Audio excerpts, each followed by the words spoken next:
gouvernement, dans l'orientation donnée par son Excellence, le président du FASO, met l'accent sur la question de l'éducation, la question de l'alimentation, l'autosuffisance alimentaire et la question sanitaire. La réflexion sur la mise en œuvre de l'assurance maladie universelle a commencé depuis les années 2006. Et la loi 06-2015 a été votée le 5 septembre 2015. Et en 2023, nous avons procédé à l'adoption des 5 décrets y afférents en Conseil des ministres. Aujourd'hui, nous terminons par le 6e décret, qui est le dernier, qui doit gérer l'ensemble des souscriptions pour prendre en charge la question sanitaire des populations à tous les niveaux. Et dans cette loi, justement, c'est à son article 51 qu'il est disposé la nécessité de prendre un décret en vue de permettre le recueillement de l'ensemble des cotisations ou des souscriptions qui doivent permettre la prise en charge de l'ensemble des acteurs qui se seraient fait enregistrer. Donc le Conseil des ministres d'aujourd'hui, après analyse de ce projet de décret, l'a adopté et ça permettra à toutes les couches sociales de notre pays d'être concernées, d'être prises en charge. Le premier élément qu'il faut retenir, ce n'est pas dès le départ une obligation pour les populations, dans la mesure où ça sera fait par enregistrement de tous les acteurs qui sont concernés et intéressés. Donc si vous ne vous êtes pas fait enregistrer, pour le moment, vous n'êtes pas concerné par la situation. Le deuxième élément, c'est la temporalité de la mise en œuvre. Et ça ne sera pas fait de façon immédiate parce qu'il y a un certain nombre de mesures qu'il va falloir prendre et compléter, tel que le système d'enregistrement. Ça sera suite à un certain délai que nous allons commencer la mise en œuvre. Le troisième élément à retenir, nous allons créer les conditions de l'animation d'une conférence de presse où un certain nombre d'informations de façon suffisante seront apportées et indiquer que dès lors que vous vous êtes fait enregistrer au niveau de l'assurance maladie universelle, quelles sont les maladies auxquelles qui devaient vous attendre à être prises en charge. Ce qui fait que les cotisations à soumettre ou à retenir ne sont pas les mêmes montants.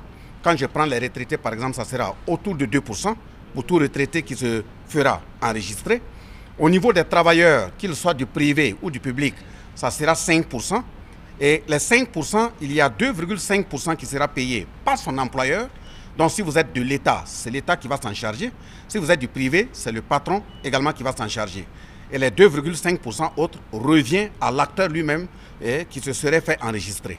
Et tous ceux qui sont de profession libérale, à savoir par exemple les avocats ou toute personne qui a un cabinet privé et qui se serait fixé lui-même son salaire, nous avons pris un minimum de 300 000 francs et en impactant les 5%, comme c'est lui qui doit payer, il est en même temps son propre patron, il doit payer les 2,5 en tant que patron et les 2,5 en tant qu'employé, ça fait 5% sur une valeur estimée de 300 000 francs, ça fait 15 000 francs. Et ceux qui sont du secteur informel, surtout de 4 000 francs que toute personne qui se serait fait enregistrer va devoir débourser. Il faut aussi comprendre que l'engagement du gouvernement et l'adoption du décret aujourd'hui, c'est pour permettre à la population de faire face de façon très efficace à la question sanitaire.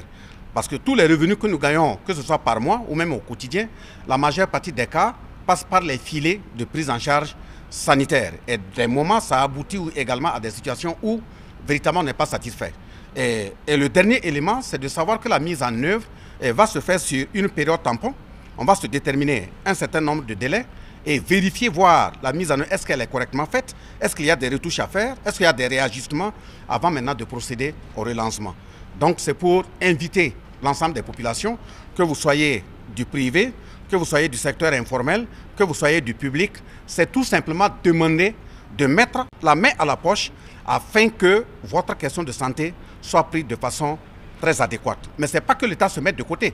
Parce que quand nous remarquons tout le budget qui était dégagé pour assurer la prise en charge gratuite au niveau des formations sanitaires, tout cela sera reversé au niveau de l'assurance maladie universelle pour faire face aux charges sanitaires de l'ensemble des populations. Je tiens à saluer et féliciter vivement l'ensemble des acteurs, que ce soit les représentants des travailleurs à travers l'unité d'action syndicale et les autres organisations qui ont été associées, le Conseil national du patronat burkinabé, le CNPB, l'association des retraités du Burkina, les partenaires sociaux au niveau des acteurs du secteur informel mais également les partenaires au niveau des forces armées nationales. Parce que vous savez très bien que les conseils de ministres précédents, on a adopté le décret qui confère la prise en charge de ceux qui sont au niveau de la gendarmerie et de l'armée. Et aujourd'hui, le décret vient prendre en charge les autres FDS qui sont du côté paramilitaire. Donc à l'ensemble de ces acteurs qui ont été disponibles, qui ont été courtois, qui se sont investis avec esprit de sacrifice et esprit de suite, je tiens au nom du chef de l'État à les saluer et les féliciter. Et comme on le dit, toute action qui démarre peut rencontrer des difficultés. Nous comptons toujours sur ce même esprit de consensus, de disponibilité, d'esprit de sacrifice, pour qu'on puisse créer ensemble les conditions pour que nos populations puissent vivre non seulement en bonne santé et véritablement en paix.